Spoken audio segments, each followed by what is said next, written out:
दोस्तों, आज मैं आपको एक ऐसे व्यक्ति की कहानी सुनाना चाह रहा हूँ जो एक जूस बेचता था। जूस कॉर्नर की एक दुकान थी और अपना घर बड़ी मुश्किल से चलाता था। जो दुकान किराए से ले रखी थी उसका किराया भी बड़ी मुश्किल से दे पाता था और सिर पर ब्याज का कर्जा हुआ था। एक कहानी एक 24 लड़के की उम्र के लड़के की है, 24 साल के एक लड़के की कहानी जिसका नाम होता है सौरभ चंद्राकर। ये छत्तीसगढ़ के भिलाई का रहने वाला था और एक कमरे में रहकर एक जूस की दुकान चलाता था। इस 24 साल के लड़के ने जब 200 करोड़ रुपए की शादी की तो भारत सरकार का माथा ठनका और इस पर आईडी की जांच बैठी और उस जांच में बड़े बड़े लोग जांच के दायरे में आ गए, जिनमें मुख्य नाम था नेहा कक्कड़,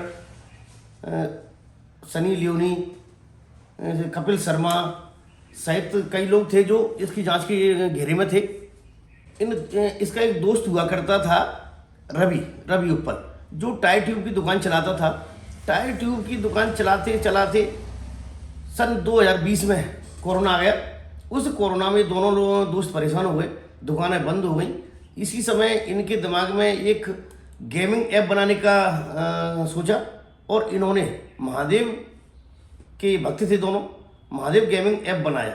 उस गेमिंग ऐप के जरिए काफ़ी पैसा कमाया और ये भारत से दुबई शिफ्ट हो गए। दुबई से इन्होंने गेमिंग ऐप चलाया और 5,000 करोड़ की इन्होंने संपत्ति बनाई। उस 5,000 करोड़ की संपत्ति जब आ गई इनके पास तो खूब धन खर्च करने लगे। इसी दौरान सौरभ चंद्राकर की एक लड़की से शादी तय हो जाती है। उस शादी में सौरभ ने अपने सभी मेहमानों को चार्टर्ड प्लेन से मंगाया, दुबई बुलाया। बस ये इनकी एक छोटी सी गलती थी जो इन पर भारी पड़ गई। जब चार्टर्ड प्लेन से सभी रिश्तेदार दुबई गए और उस शादी में शामिल हुए, उसी समय भारत सरकार के किसी एक बड़े अधिकारी को चार्टर्ड प्लेन की जरूरत पड़ी। तो उन्होंने चार्टर्ड प्लेन वालों को फ़ोन लगाया जहाँ से किराए से हायर होते थे। जब उन्होंने मना किया कि हमारे पास कोई चार्टर्ड प्लेन नहीं, तो लोग टाटा, बिरला, अंबानी, गोदरेज जितने लोग थे जो चार्टर्ड प्लेन रखते हैं उनको पूछा। उन्होंने कहा हमारे तो सभी एक भारत में 105 चार्टर्ड विमान हैं, वो सभी के सभी एक ही शादी में गए हैं।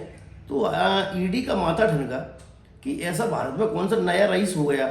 इन लोगों से भी पूछा जो भारत के उद्योगपति हैं, धनाढ़ लोग हैं, कि भाई आपके यहाँ कोई शादी है? उन्होंने कहा हमारे यहाँ परिवार में कोई शादी नहीं है। तो माथा ठनका कि ऐसा नया भारत का अमीर कौन है जो सभी चार्टर प्लेन हायर कर लिए। जिस पर से जानकारी मिली कि एक सौरभ चंद्राकर है जो महादेव गेमिंग ऐप चलाता है दुबई से, उसकी शादी है और उस शादी में सारे चार्टर प्लेन गए हैं। लगभग ये 3 साल के समय में इन्होंने 5,000 रुपये की संपत्ति अर्जित कर ली और विदेश मंत्रालय को इसकी भनक तक नहीं थी। तो इसके बाद जब जानकारी ली तो उसमें ये बड़े बड़े लोग इन्होंने शादी में नचवाया था। नेहा कक्कड़ है, सनी लियोन है, ऐसे कपिल शर्मा हैं और भी जो थे जिन पर ईडी का शिकंजा कसा। तो मैं कहना चाहता हूँ आपसे कि ऐसे धनाढ़ लोग जो आपके आसपास फर्जी और गेमिंग ऐप चलाते हैं, वो पैसा कहाँ से आया? हम लोगों का, आम आदमी का, जिनको इनसे ठगा हुआ है। तो सावधान रहें, सतर्क रहें और आपसे आग्रह है कि इस वीडियो को लाइक करें, देखें, अन्य को भेजें, जानकारी मिलाएं। आगे मिलती हैं नई वीडियो के साथ, एक नई सच्ची घटना के साथ। जय हिंद दोस्तों।